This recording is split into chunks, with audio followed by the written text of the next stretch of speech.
झारखंड में जनगणना की तैयारी पूरी हो चुकी है। 1 मई से जो है सो जनगणना का कार्य प्रारंभ हो जाएगा और 45 दिनों के अंदर जो है सो पूरे झारखंड में एक एक मकान की गणना होगी। पहला 15 दिन जो होगा वह 100 गणना का होगा और इसमें खुद लोग जो है सो अपने मकानों की स्थिति की जानकारी दे सकेंगे, कितने लोग उस मकान में रहते हैं इसकी जानकारी दे सकेंगे। उसके बाद जब उसके बाद जो है सो मतगणना अधिकारी इस बात की स्वयं जाकर जो है सो पुष्टि करेंगे कि आपके मकान में क्या स्थिति है। और उसके बाद जो दूसरा फेज होगा वो 2027 में 27 फरवरी से शुरू होगा और ये जो 30 दिनों का समय होगा का कार्य होगा। पूरे भारत की जानकारी देने के लिए आज एक प्रेस वार्ता का आयोजन किया गया था, जिसमें निदेशक प्रभात कुमार ने पूरी मामले की जानकारी दी। मौके पर क्या कुछ कहा, आइए आपको सुनाते हैं। बारे में आपको बताएंगे। फिर जनगणना 2027 क्या है, कितने चरण है, तैयारियां कैसी है, डिजिटल टूल्स कितने हैं, क्योंकि इस सेंसस को डिजिटली करने का और डिजिटली माध्यम से करने का प्रक्रिया है। पहले जो आंकड़े थे वो विलंब से आते थे, लेकिन इस बार आंकड़े तीव्र गति से आएंगे। पूरे भारत में 3 जगह सर्वर लगा हुआ है, नई दिल्ली में, उसके बाद यूपी में और साउथ में, बेंगलुरु में लगा हुआ है। तो जो भी आदमी न्यूमरेटर या सेल्फ इन्यूमरेशन वाले जो भी आंकड़े मोबाइल माध्यम से या लैपटॉप माध्यम से, डिवाइस के माध्यम से भेजेंगे, वो इन 3 सर्वर पर जाएगा। जनगणना नेक्स्ट, जनगणना एक संघ का विषय है जो संविधान की 7वीं अनुसूची के अंतर्गत आता है और उसमें सूचीबद्ध है। कानूनी आधार के रूप में 1948 का एक्ट है और साथ ही साथ जो रूल है 1990 का है हमारे पास। धारा 15 के अंतर्गत किसी की भी व्यक्तिगत जानकारी को गोपनीय माना गया है। कोई भी अगर आंकड़े हमको प्राप्त होते हैं तो वो गोपनीय होगा, इंडिविजुअल आंकड़ों को कहीं प्रकाशित नहीं किया जाता है। ये धारा 15 के अंतर्गत है और केंद्र राज्य सहयोग से होता है। केंद्र और राज्य सरकार के जो तंत्र है उसके सहयोग से होता है। जैसे इस राज्य में राजस्व निबंधन और भूमि सुधार हमारा नोडल डिपार्टमेंट है, उसके सहयोग से ही झारखंड में होगा। इसके पूर्व जो जनगणना हुई थी वह 2011 में हुई थी। इस बार की जनगणना आजादी के बाद की 8वीं और अब तक की 16वीं जनगणना है। और इसका जो हिरार्की है, कैसे इस क्रम में इसका होता है, केंद्र सरकार का ये गृह मंत्रालय के अंतर्गत आता है, प्रशासनिक व्यवस्था ऐसी है। उसके बाद गृह सचिव, फिर हमारे रजिस्ट्रार जनरल, भारत महारजिस्ट्रार में जनगणना आयोग होते हैं। फिर उनके नीचे में प्रत्येक राज्य में और निदेशक के रूप में होते हैं हमारे प्रभात सर, इस राज्य के जनगणना निदेशक के रूप में कार्यरत है यहाँ। उन्हीं के मार्गदर्शन में हम लोग इस कार्य का संपादन करेंगे। और मुख्य सचिव स्तर के फिर नोडल अधिकारी होता है, मैंने बताया अभी कि राजस्व निबंधन और भूमि सुधार विभाग इस राज्य का नोडल विभाग है। जनगणना के लिए जो प्रत्येक जिले में, यहाँ 24 जिले हैं और 264 प्रखंड हैं, तो जिलों के जो उपायुक्त होते हैं प्रमुख जनगणना अधिकारी के रूप में होते हैं और जो चार्ज ऑफिसर जो वीडियो होते हैं उनको चार्ज ऑफिसर करते हैं। उनके अंतर्गत ही सारा काम का पर्यवेक्षण और संपादन होता है। तो हम लोग देखेंगे कि 2 फेज में ये होता है। पहला तो हम लोग जनगणना करने निकले, तो जनगणना कहाँ पाया जाता है? ये मकानों में या किसी सेंटर में पाया जाता है। तो पहले चरण में हम लोग सेंटर को करते हैं, मकानों को सूचीबद्ध करते हैं, उनकी गणना करते हैं, ताकि जो दूसरा चरण हमारा 9 फरवरी से लेकर 28 फरवरी तक होगा, और 1 मार्च से लेकर 5 मार्च तक 2027 में होगा। इसलिए इसको जनगणना 2027 करते हैं। तो 2026 में हम लोग गृह गणना का कार्य करेंगे और इसमें इंस्टीट्यूशनल और बेघर की गणना या उसका कोई रिकॉर्ड ऑफ व्यू नहीं लेंगे, केवल घर की गणना जो सामान्य परिवार का उसको लेंगे। और ये जिसको हाउस लिस्टिंग ऑपरेशन भी करते हैं। सेकंड फिर जो ऑपरेशन इन्यूमरेशन या जनगणना होता है वो 2027 में हम लोग करेंगे। उसका निर्धारित समय है और पूरे भारत में अलग अलग विषम परिस्थितियां भी है, भौगोलिक स्थितियां भी है। तो जो स्नो बॉर्ड एरिया है वहां पर इसी वर्ष पॉपुलेशन इन्यूमरेशन का भी कार्य होगा। भारत सरकार, जैसे साहब ने हमारे बताया, निदेशक बोले ने कि अप्रैल से लेकर सितंबर के बीच में 30 दिनों के अंदर करना है। तो प्रत्येक राज्य सरकार अपने अपनी सुविधा के अनुसार समय निर्धारण की है। इस राज्य में हमारा जो है 16 मई से लेकर के 14 जून तक का समय दिया गया है। 2026 में गिरी गणना, लेकिन उसके पहले के 15 दिन स्वगणना सेल्फ इन्यूमरेशन के लिए बताए गए हैं। उसमें आम जनता भी सहभागी बनेगी ताकि लगे कि हमारा अपना काम है। हर व्यक्ति हम अपना काम करेंगे तो लगे मेरा काम है, इसलिए 15 दिन का काम तो यहाँ पर 1 मई से हो जाएगा प्रारंभ।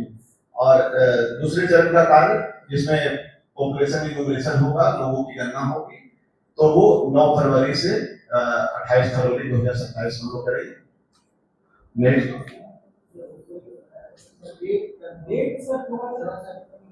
डेट 1 मई 2026 से 15 मई तक आप करेंगे सेल्फ इन्यूमरेशन, स्वगणना। और जो इन्यूमरेटर घर घर जाएंगे उसके लिए 16 मई से लेकर 14 जून का अवधि 2026 में। 1 मई 2026 से 15 मई 2026 तक स्वगणना कर सकते हैं। आप लोग पत्रकार बंधु भी अपनी कर सकते हैं, मैं जैसे बताऊंगा यहाँ पर कैसे करना है, तो आप अपना भी कर सकते हैं, आम लोगों को भी करवा सकते हैं। और जो इन्यूमरेटर जाएंगे, राज्य सरकार के जो जिलाधिकारी या और जो चार्ज अधिकारी हैं उनके द्वारा प्रतिनियुक्त जिनको काम दिया जाएगा जनगणना का, उनके लिए 16 मई से लेकर के 14 जून की अवधि 2026 का है। नेक्स्ट, तो केंद्र सरकार ने अधिसूचित किया था तिथि को और क्वेश्चन को भी। इस बार 34 कॉलम और 33 प्रश्न है जिनके आंकड़े इकट्ठे किए जाएंगे।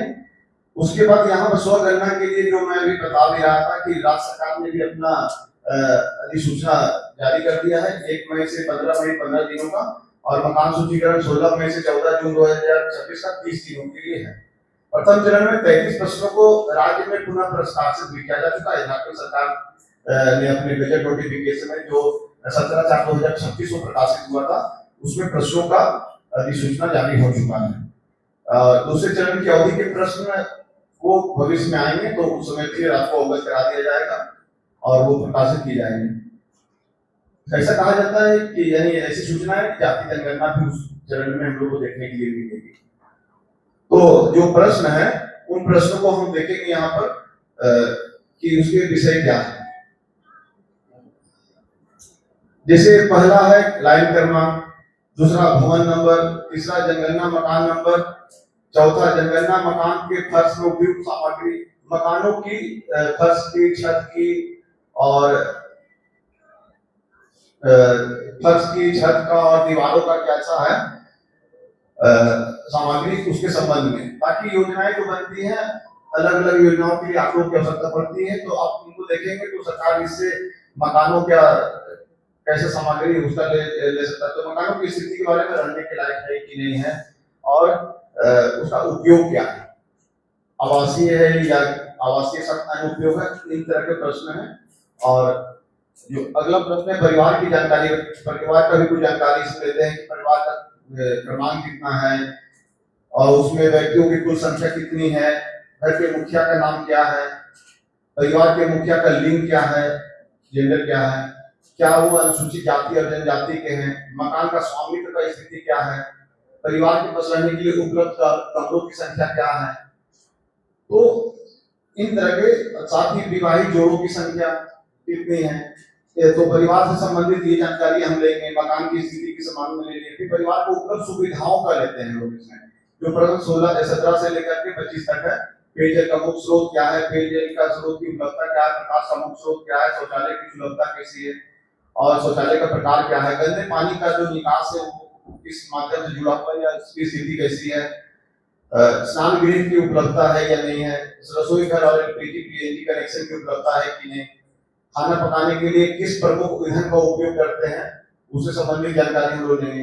परिवार द्वारा धारित संपत्तियां, कुछ एसेट्स के बारे में भी प्रश्न है, जैसे रेडियो, ट्रांजिस्टर, टेलीविजन, इंटरनेट सुविधाएं, laptop, computer, telephone, mobile phone, smartphone, cycle, scooter, moped वगैरह हो गया, आपके कार, जीप, वैन वगैरह की संबंधित जानकारी उपलब्ध है कि उपलब्ध मतलब परिवार के किसी भी एक सदस्य को उपलब्ध हो। ये प्रथम चरण की जनगणना जो है इसको हाउस लिस्टिंग ऑपरेशन बोलते हैं। इसमें प्रत्येक मकान और मकान में रहने वाले परिवार, हेड ऑफ द फैमिली और उससे एसोसिएटेड जो भी मूल इंफ्रास्ट्रक्चर है, आधारभूत आवश्यकताएं उनकी होती हैं, किस तरह का घर है, उसमें किस तरह का मटेरियल यूज किया जा रहा है, किस तरह का छत है, किस तरह की दीवार है, किस तरह का फर्श है, उसमें किचन है कि नहीं, उसमें किस तरह का टॉयलेट यूज किया जा रहा है, नाली की क्या व्यवस्था है, प्रकाश की क्या व्यवस्था है, बिजली की क्या व्यवस्था है, एनर्जी का क्या स्रोत है, वहाँ के रहने वाले लोग मोबाइल यूज करते हैं कि टीवी यूज करते हैं या नहीं करते हैं, वो क्या खाते हैं मोटा मोटी, इन सब की जानकारियाँ इकट्ठा की जाती हैं। ये देश भर में प्रथम चरण की जो गणना है, इसके लिए 6 महीने का एक विंडो है, 1 अप्रैल से 30 सितंबर के बीच। अलग अलग राज्य अपनी सुविधानुसार इसमें से 45 दिन, कोई भी 45 दिन, 1 अप्रैल से 30 सितंबर के मध्य कोई भी 45 दिन चयनित कर सकते हैं। और झारखंड सरकार ने इसके लिए 1 मई से 14 जून की तिथि अधिसूचित की है। इसमें 15 दिन स्वगणना के लिए देना होता है और 30 दिन जब हमारे इन्यूमरेटर और सुपरवाइजर घर घर जाकर एक तो जो स्वगणना किए होते हैं उनके आंकड़ों का सत्यापन करते हैं भौतिक, और जिन्होंने स्वगणना नहीं की है उनके मकान का की पूरी गणना करते हैं। ठीक है सर 2 सवाल जी। पहला कि सेल्फ इन्फॉर्मेशन नहीं हुआ जी, तो ये तो जिनका मकान है वो अपना घर रेंट पे रहते हैं। हाँ, देखिए जो उस मकान में रह रहा है उसके बारे में इकट्ठा हम लोग जानकारी कर रहे हैं। Whosoever he is। अब दूसरा सवाल, जैसे 33 क्वेश्चंस आप लोगों ने रखा है, हाँ, तो ये 33 में अगर कोई वो जैसे लाइन का मान आपको नहीं समझ में आया, फिर आपका परिवार का मान, इस तरह की कुछ नहीं समझ में आया, जी तो क्या वो सबमिट होगा?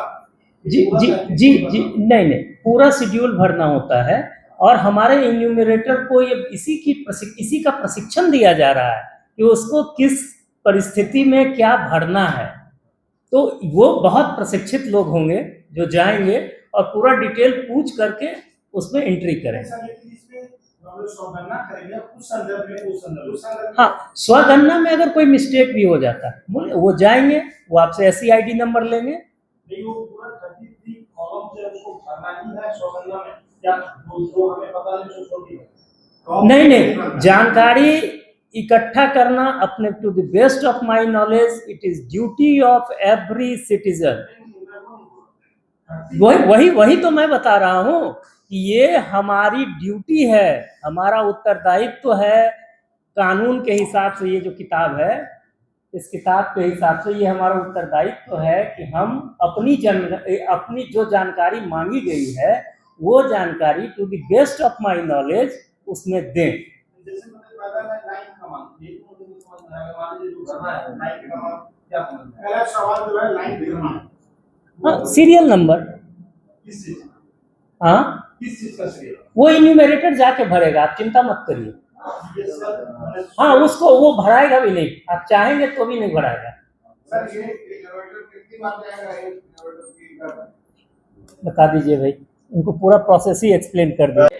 हमारे इन्यूमरेटर्स के लिए HLO है, ठीक है, वो उसी ऐप के माध्यम से इन्होंने दिखाया कि वो डाउनलोड करेगा वहीं पे और ऑफलाइन, फिर उसके बाद डेटा एंट्री करेगा और सिंक करने के टाइम पे ही उसकी आवश्यकता होगी ऑनलाइन जाने की।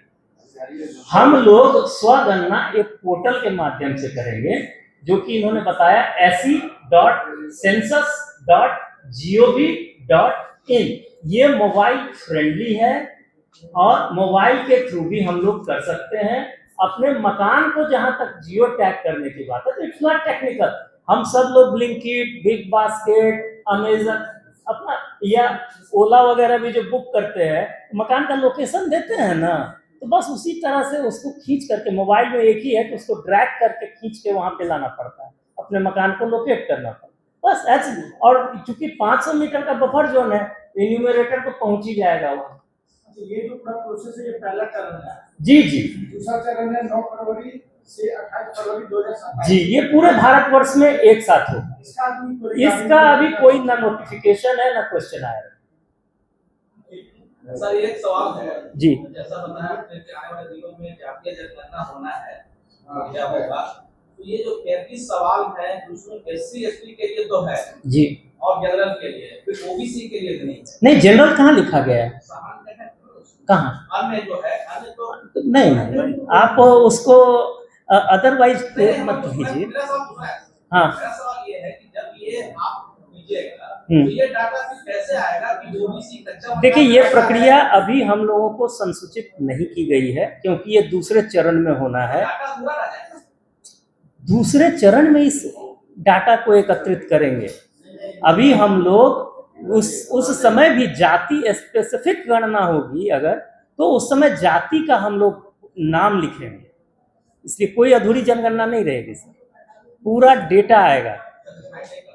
नहीं, आप फिर से पूछ लीजिए। जब एससी एसटी का है आप हाइपोथेटिकल प्रश्न पूछ रहे हैं सर। एससी एसटी का है नहीं, वो तो है ही, तो उसको सिर्फ इतना ही बताना है कि वो एससी है या एसटी है। इसमें ये तो आ जाएगा ना कि एससी एसटी पक्के मकान में रहते हैं कि कच्चा मकान में रहते हैं इस डाटा से 33 जो भरे हाँ। आ जाएंगे जी। लेकिन ओबीसी जो कम्युनिटी है वो पक्का मकान में रह रहा है कि झोपड़ी में रहा है, ये आंकड़ा कैसे आएगा ये मतलब बिल्कुल आएगा।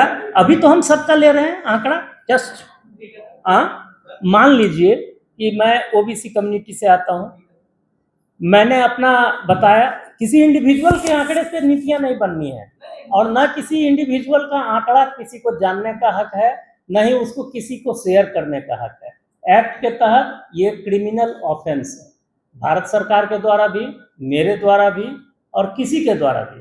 पहले तो आप ये क्लियर बोलें।